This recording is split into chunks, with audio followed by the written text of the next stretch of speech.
Hi, this is Andrea again, and in today's video on the law of attraction, I want to share something with you having to do with manifestations.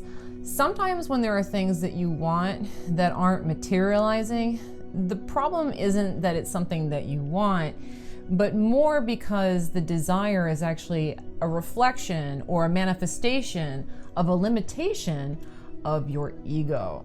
And so I want to talk about what that means, because understanding that can be very critical for helping you move into a reality that you really genuinely appreciate, rather than being stuck in one that kind of has you chained up like this.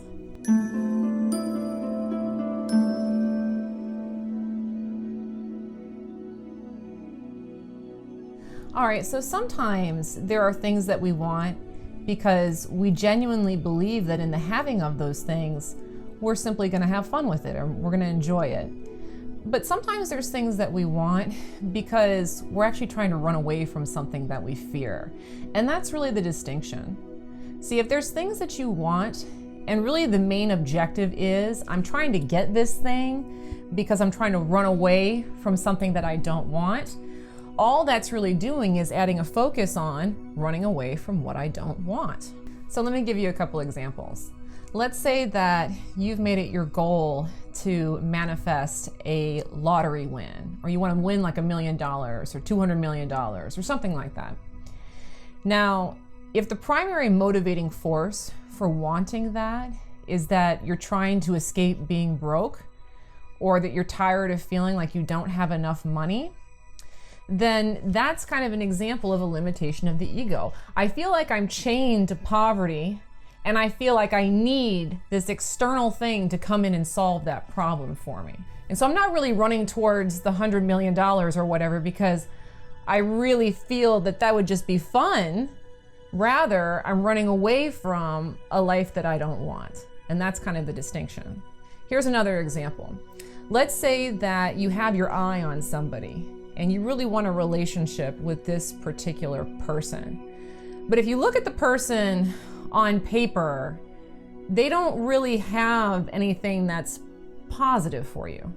Like maybe they don't treat you very well, maybe they're not very nice to you, but you still want them. Well, maybe what's going on is you're not running towards that person because you really think that person's going to make you happy, but instead you're running towards that person because you're trying to escape being alone. And so that's something really important to understand. When it comes to manifestations, you have to understand that if you're trying to get something, it's really only going to be something that you want if you feel that it just as it is going to make you feel good. That you're running towards it just because it simply seems like fun. Like if you like the idea of just, hey, it just seems like fun to play with the money and I like stacking it away just because it's fun for me to do, not because I'm scared of not having it, well then that's an example of a manifestation that's in alignment with your joy.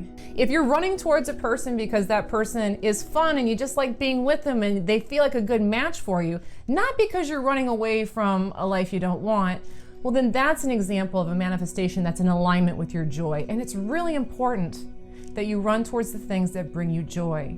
Because as long as you're running away from the things that you fear, your focus is on the fear, and you keep that fear active in your vibration.